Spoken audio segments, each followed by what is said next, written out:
not very often that you meet someone with a graduate degree in engineering from Stanford and an ACC credential and putting both of these to daily use. With over 25 years of corporate experience, Chirag Panjikar bridges technical innovation and human potential. He has managed diverse projects ranging from small three-person teams to overseeing 250-person groups and deploying technologies across 27 global locations. His career has focused on the intersection of strategy, culture, and execution. Raised in India and fluent in 5 languages, Chirag has worked globally, spending 2 decades at a Fortune 100 multinational, driving talent transformations. Beyond his corporate role, he's a dedicated coach focused on maximizing human potential. Chirag began coaching as an internal coach in 2013, coaching new people leaders and high potential individuals in his organization. Last year, he branched out into his own private practice, completing his ICF Level 2 certificate from the Center for Executive Coaching and the ACC credential from the International Coaching Federation, alongside certifications as an executive coach, business coach, and career coach from the CEC. He also serves on coaching panels for the Delta Leadership Institute and nonprofits Women with Potential and Next Gen Leaders. Chirag, welcome to the program. Thank you so much for having me. It's an honor.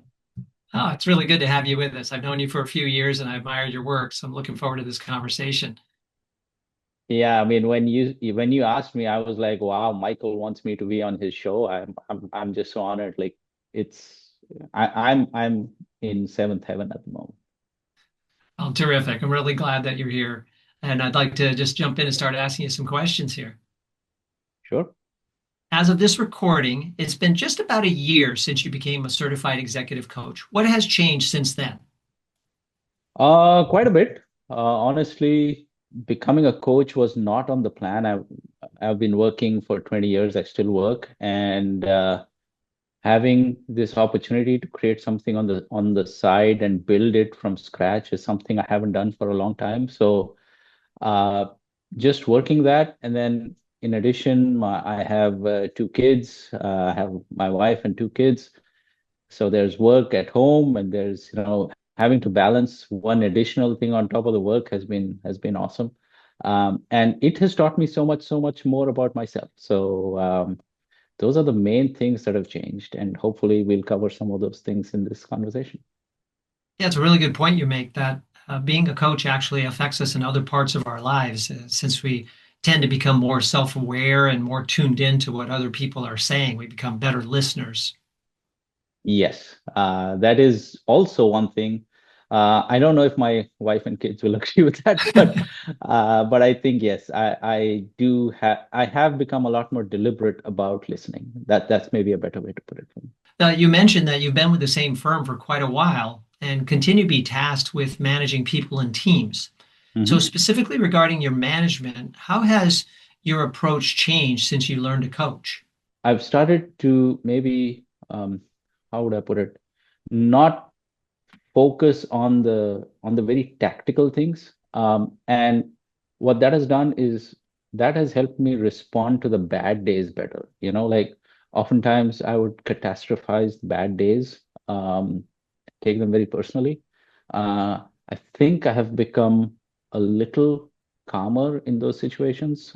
That for me is probably the big one.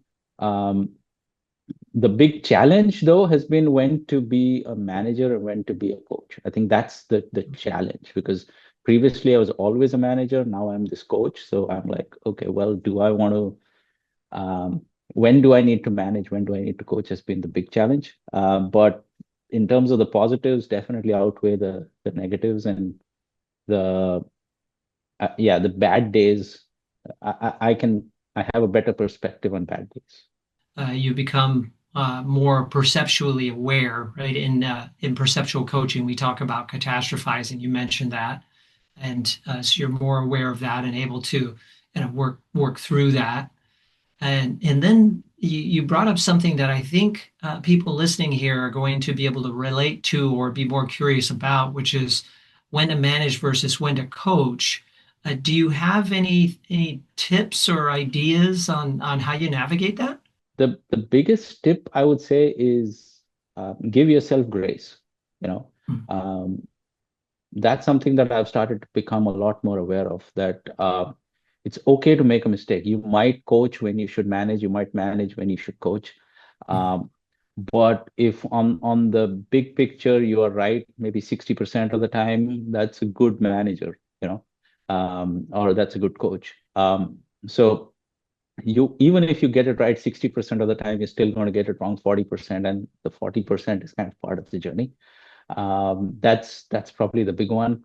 The other one is, when something has gone wrong, how does it impact the bigger picture, and how does that really hurt us to achieve our objective? Excuse me. So that has been a big one. Like, that's the big learning there as well. But giving myself grace, accepting that I can make mistakes, that others can make mistakes, and that has been a big learning for me. The thing that I mentioned in the introduction is that you passed the ACC credentialing exam last year. And this is a point of nervousness and anxiety for a lot of newer coaches who are coming up to that exam and wondering if they're going to pass.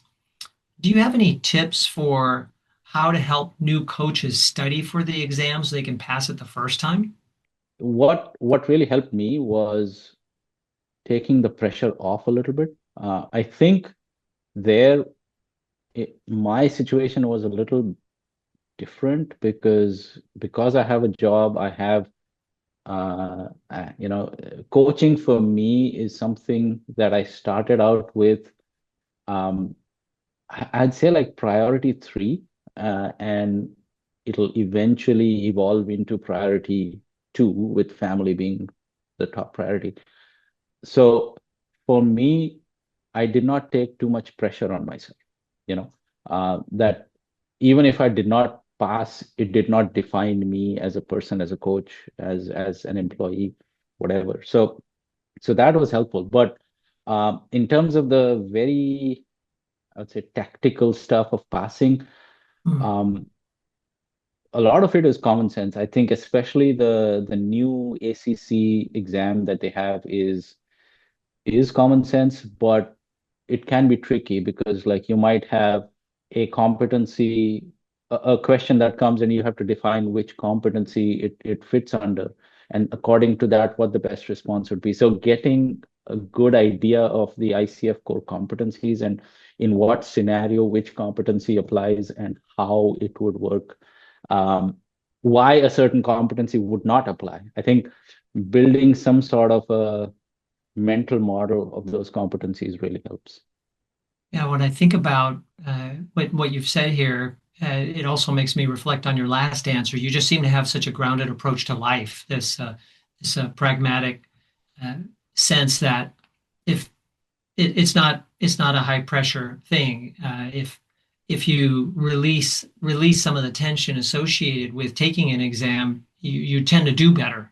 So I think that's actually very good advice, just to get your head in the right place, and then some of the practical aspects of understanding the questions too. So thank you for that.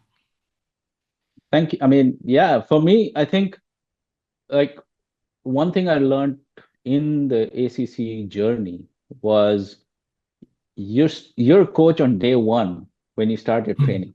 You're Yeah, not, that does AC the passing the ACC does not make you the coach. It's when you start your coach training that you become a coach, if that makes sense, right? yeah. So at that point, whether you pass or you fail, you're still a coach regardless. And so the stakes in my head, the way I prepared for myself, the stakes, I did not increase the stakes so much. And I've barter coached with people who for whom it's been a big thing.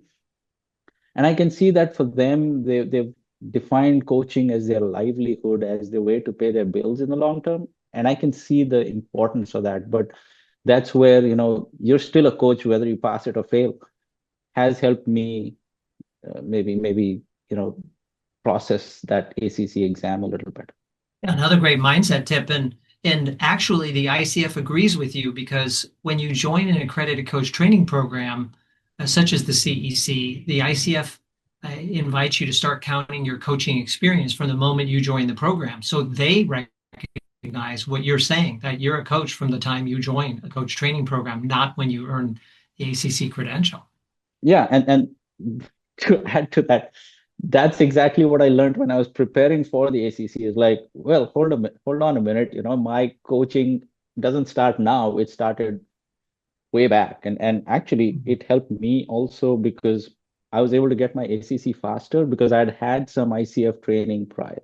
So the CC incorporated those training hours and the coaching I had done with that. So it helped me Mm, too. So the coaching mindset begins on day one, not with the ACC. So yeah, yeah, I really like that a lot.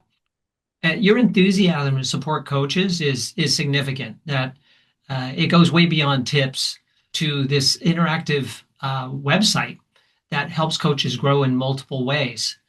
Some of our viewers might not be familiar with what you've built. Could you tell us about the coaching gym? my day job, I've been a factory person and in manufacturing, supply management kind of role all the while. So I didn't know what to do, and someone said, "Hey, you could do something with AI?" Like, okay, well, so I got down to the point like I don't know what to do. Let's try it. And I was like, okay, I wanted to try out AI tools, and I didn't know what to start. And then one thing led to another. I said, okay, I have this quiz that I created. Let's try and see where it goes. So I started with that. I published that. I converted into a quiz. I shared with a few people, and they were like, "This is really fun." And then they said, "Okay, what more can you add?" And then one by one, I started adding it, where now you can submit your coaching transcripts and it'll give you an evaluation. You can actually practice with a scenario that you want of your own coaching, whether it is through text coaching or voice coaching. I have created a community that people can chat and exchange messages. But I think, just out of my experience, I think LinkedIn is a better place to do that. So maybe that will come out some point. And then I got into an element of, as a coach, we have to battle our ethical dilemmas a lot. So Mhm. I said, okay, let's have AI also evaluate ethics from a coaching perspective. So now there are like um,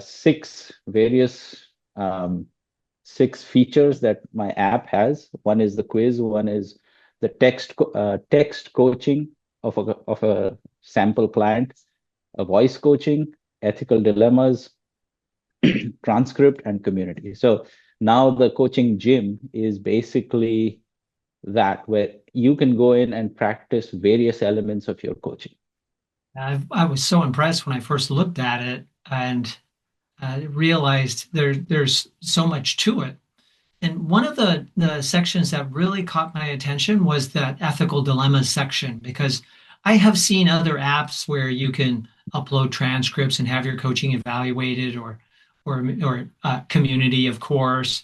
And so I've seen other features in other places, but I don't feel like I've seen an ethical dilemma uh, mechanism before, like what you have in the coaching gym. Uh, why do you think coaches need that in particular?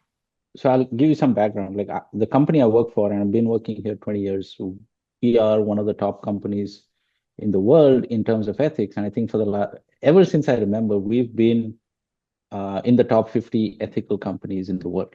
And I think that is one of the reasons why I've still stayed there, because ethics for me, just personally, are very, very important to setting a level of discipline for yourself.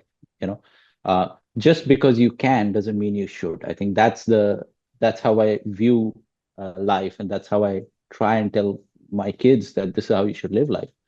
So as a coach, the code of ethics that we have, to me, is what gives us that power as coaches. You know, uh, because if we don't set ourselves up to a higher standard, what's the point? And with that, as a coach, and I've noticed that there are always gray areas. There are always um, situations where, I don't know what I need to do. Like, there is a code of ethics, there is a book, but still, I don't know what I need to do here. I haven't memorized the code of ethics, you know. So, so for me, it was very important that if nothing else, I have a way to evaluate when I'm in a particular situation, am I doing the right thing or not? Like and if you go to the coaching ethics, it will not tell you whether or if you go through my app, it will not tell you whether you're doing the right thing or wrong thing. It will tell you this is where you might be falling short of the code of ethics. Can you try it this way? So ethics are always gray. Ethics can be, I think, especially these days, the world we live in, uh, people assume that they are very subjective, but then we do have a very clear set of guidelines that there are certain red lines that we should not be crossing. Yeah, that's a good motto. That just because we can doesn't mean we should. You know, there was a time years ago where I was invited to coach a person and one of their direct reports simultaneously, and immediately I had this red flag go off that I don't think I should be coaching a manager and one of their direct reports at the same time. And I wanted to refuse the assignment, but then I was assured by the company that I was working for at that time that the coaching will have nothing to do with their relationship, and both of them are aware of the potential conflict of interest and understand that this can't be about their relationship. And I ended up accepting the assignment, and it was fine. It wasn't about their relationship, and so it didn't pose the conflict of interest that I was concerned about. And so in that case, it was okay, but I would have appreciated having the ethical dilemma tool to kind of bounce things off of and my own thoughts. I've used it a couple of times and I really like it. Thank you. Actually, I literally a couple of months ago had this exact situation where I was coaching someone Hmm. and their direct report reached out. And honestly, I didn't even know that they were their direct report. Like, Hmm. and they reached out to me saying, "Hey, I've heard you're a good coach. Could you spend some time?" And when I went, looked up the org chart, they were reporting to this person. So I was like, okay, what do I do? And I literally went into because the ethical dilemma section has a way to enter your own ethical dilemma. Like you Hmm. can. Right.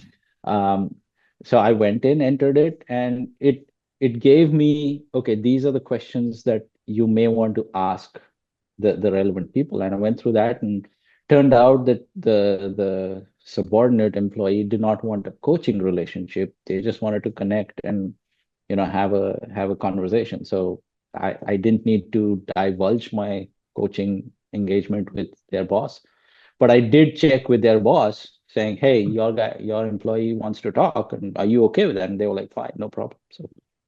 So the ethical dilemma has helped me in real life too. I know coaches just love getting practice, and they Mhm. are open to practicing with AI tools like what you have in the coaching gym.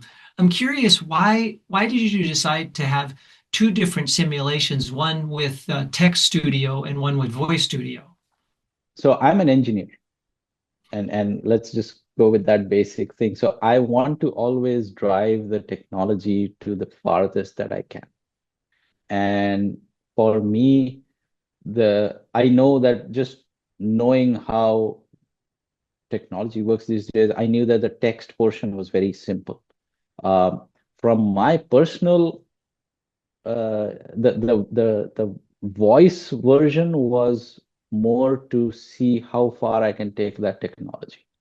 Like that's the honest answer. But then also when I checked feedback from some of the initial users, their point was that very rarely are we coaching in text. You know, Mhm. a lot of our coaching is in real time. Talking. Um, in a very ideal world, I would like to simulate real coaching where I have an AI client that is, you're doing a video chat with them literally. Mhm. I think technology wise that is possible. It then you start getting into costs of the AI tokens, etc. And I was like, well, I Right. don't want to try that now. But once you built that voice foundation, I think expanding it to a video is not very difficult. And at that point, it became a cost benefit. I was like, well, if people are talking, it's the same. A lot of coaching happens on the phone. So it's, I think for what I want to practice and simulate real world coaching examples, I think I just left it at the voice portion. I know that there is this small body of coaches who actually are proponents of async coaching, which Mhm. is that text-based coaching or voice. It can be voice or text, but it's asynchronous. So that there is something to that as well. You offer that. Yeah, I mean the I will say this as the engineer on this also, the text portion works a lot more reliably than the voice portion, and that's just a function of how technology operates today, where there are certain limitations where if then this goes on to become a full suite of tools, then it'll be easier. But at the stage at which it is, I think the text one is a lot more reliable anyway. So if anybody is trying it and they can't do it, text would be where I would ask them to go to. Do you have any plans to add additional sections to the coaching gym? I'm not sure so much about sections at this point. It depends on some of the feedback I get. Like I said, in an ideal world, I'd like to put video chatting Mhm. into this. Um, for me, what I think, and this in a in an I like if I sit down and say over the next 4, 5, 6 years how this would grow, um, if this can become a product in a bigger suite of tools where this is the one place that coaches are going, like whether it is to set up their conversations, track their coaching engagements in terms of hours completed, um, track some of the other admin stuff that they're doing. I think it, all of that is possible.